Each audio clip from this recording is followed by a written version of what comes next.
Hi everyone, it's Rita from Miss Rita to the Rescue, and my teddy bear. You can see him in the frame, I think. Anyway, boy, yesterday was such an exciting day for Cricut and for crafters everywhere that I almost feel like I have to catch my breath because it was just so exciting. Really, this whole infusible ink business has turned the crafting world on its head. It's so unique and different. And a lot of times when you have something that's so unique and different, people will try to equate it with something. I heard on the message boards last night, oh, this is Cricut's take on sublimation. And there's just a whole lot of trying to wrap their heads around this product. And I can understand that. It's something very, very new. It's very innovative and different. And so it's exciting and you try to equate things. So I wanted to take a few minutes today to tell you a little bit about the name, because I think that there is just like some confusion or some trying to understand that. Okay, so as we mentioned yesterday, this is called Infusible Ink. That's the name brand. Okay, it's by Cricut. You notice the brand new Cricut logo, and which I love, and then this infusible ink. And when you are going to purchase this, you're most likely going to buy it in this box of sheets. And there are going to be two kinds of boxes. It's going to be plain colors, and then there will be these samplers. I'm going to call them samplers, okay? And so in this case, I don't know if there's a name. Yes, there's a name. This one's Patterns Animal Brights, okay? And so what you'll see here is you're going to get 4 sheets, and these are 4 12 by 12 sheets, so they easily fit on a mat. And in this case, you get 2 solids, this nice purple and this beautiful aqua, and then you get these 2 patterns, like a tiger stripe and leopard stripe, but in not the usual color scheme. And this is what you get in the box. You get these 4 sheets, plus you also get the butcher paper, which you are going to need to make this work. And the butcher paper is, it's not freezer paper, it's not wax paper, and let's see, what else is it not? It's not parchment paper, but it is required, and you will get that inside the box of your sheets, so you don't have to worry about trying to find it, okay? But so the name Infusible Ink is a little confusing. Well, it's a little confusing for me. I don't know, but anybody else. So let's take it apart for a second. We have infusible, and then we have ink. Okay, so let's attack the ink part. So ink, does that mean that it's a liquid ink like I'm used to, that's in a pen or in a printer? And this is where the people are trying to equate the sublimation printing process with this product. No, okay, I am probably the clumsiest person and it's been suggested to me by someone at Cricut, actually, that I should rename my video series and my channel The Clumsy Crafter, because I literally, if I can mess something up, I can mess something up. I just do, and it's just who I am. Everybody knows it. My family used to call me Grace, not so full of, and that's the truth. And you know what? I'm okay with owning that. I'm a clumsy person, and it's just, I often will sort of break things unknowingly, and then I have to kind of go back and figure out how things work. It's just how my brain works, and maybe your brain works that way, maybe it doesn't. But I will tell you, being around a bunch of really, really talented product experts that seem to do things so effortlessly, it's a little intimidating because I just kind of bumble my way through things.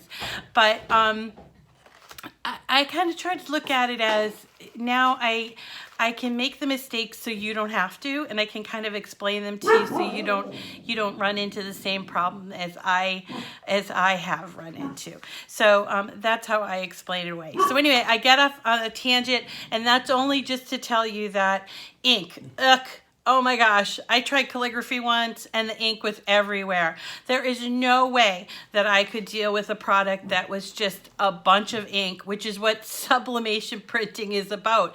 You need a printer, you need a bunch of special ink, and you have to fill up the ink cartridges, and it's a mess. And I could just envision myself making a huge, colossal mess out of it. So when I was first introduced to this infusible ink product, I thought, ink, oh my gosh, no, I can't handle it. I need my ink in a barrel of a pen, and that's sort of it. And I do sort of break out in hives whenever I have to change the ink in my HP printer. So, but anyway, so here's the great thing about this. It's ink, yes, it's ink, but it doesn't it's not liquid ink, obviously. And I want to show you, this is one of the paper, one of the sheets, this one here. And you see there's that transfer sheet that we're used to. And this basically is the ink, but it's not messy. I'm not getting it on myself, even if I try to peel it off, which I'm not going to do. It's not going to get on my hands. Isn't that great?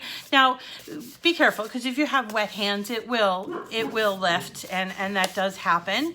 But for the most part, I try to keep all liquids out of my craft area.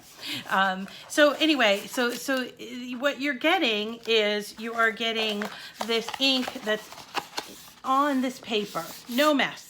So that's the part about the ink.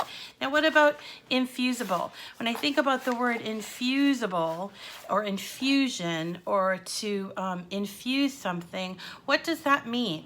It means we're basically taking two different things and we're melding them together, right? We're making one product. And what is the best example of that? And for me, it's probably with making tea. So this is a good way to understand it. What you start with the tea is you start with hot water and a tea bag, right?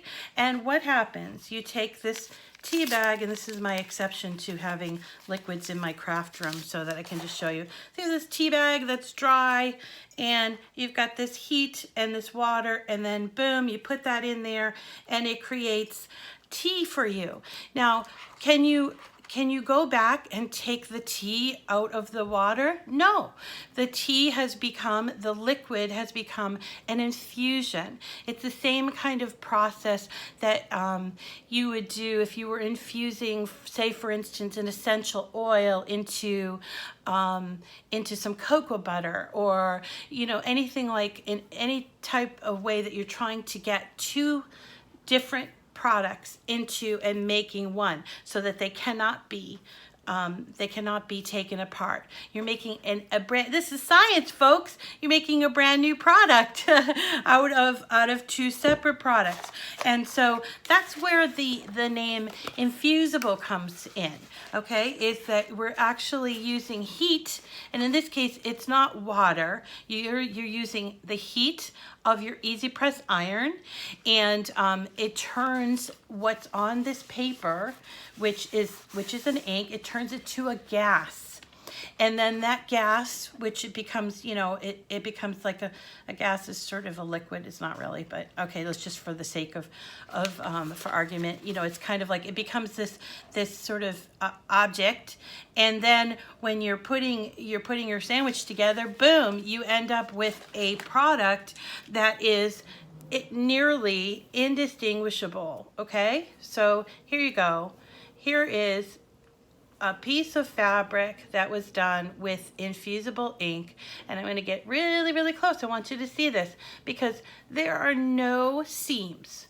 This is not like HTV. This is not like any other type of iron-on or anything that you're going to find anywhere else. This becomes the product. okay? It becomes whatever you're putting it on, a shirt or a tote or a coaster or whatever. It becomes the product. There is no way that you're going to be able to peel this off or to flake it off or anything. It's just part of what it is. It's become a brand new product. And that's exactly what this process is. This process is you're taking a blank t-shirt or whatever, baby onesie, whatever you want to call it, and you're taking this amazing sheet that you're going to cut with your Cricut Explorer or your Cricut Maker. You're going to cut something out, and then you are going to weed it. And I'm going to show you, actually I think I'm going to do a second video and show you how the weeding works. But you're going to cut it out, and I'm going to show you here. Look, this is cut. And then you actually weed it, and you weed it by I'm going to show you that later. But anyway, so and then from that point, once you have your product, that your ink that's been cut on this sheet, then you're going to create like a sandwich. You know I love sandwiches, right? So you're going to create a sandwich that has your substrate or your t-shirt or whatever, and then this going here, and then you put that butcher paper that I talked about, and then your easy press, and heat it up, and it goes to 400 degrees. You're going to heat it up, and basically that heat again creates a gas here, and that gas then lands on the shirt, and then when you take everything up, boom, you end up with a shirt that has infusible ink. Isn't that fabulous? You know, it's kind of like magic. I'm not a big believer in magic, but I am a big believer in science, and really that's what this is. It's science. It's the latest technology. I know I've said that a couple of times already, but it's really true. This product, the Infusible Ink line of products, okay, is not anything you can equate to another. It's totally new. And yeah, you could say, oh, it's sort of like sublimation printing. It's what Cricut thinks people, you know, want to do with sublimation printing. It's not. This is its own brand new thing. It's exciting, it's interesting, and it is going to change the way you craft. I guarantee that. Okay, it really is going to change the way you craft. So I'll be back. Again, I promised yesterday that I'm going to make a series of videos, and this is just my second of the series. So if you have not already subscribed to my YouTube channel, I would encourage you to do so. Miss Rita to the rescue. I'm also on Facebook, Instagram, and all those other places. And I just would love to be able to show you how this stuff works step by step, and that's what we're doing. So please, please like this video and share it with a friend, or oh, I don't know, share it in a group or something, as long as the group allows that, because I know there are some group rules. So, but anyway, thank you for joining me today. I hope you enjoyed it. Stay tuned. There's going to be so much more, and I'm happy to present it for you. Thanks. This is Rita from Miss Rita to the Rescue.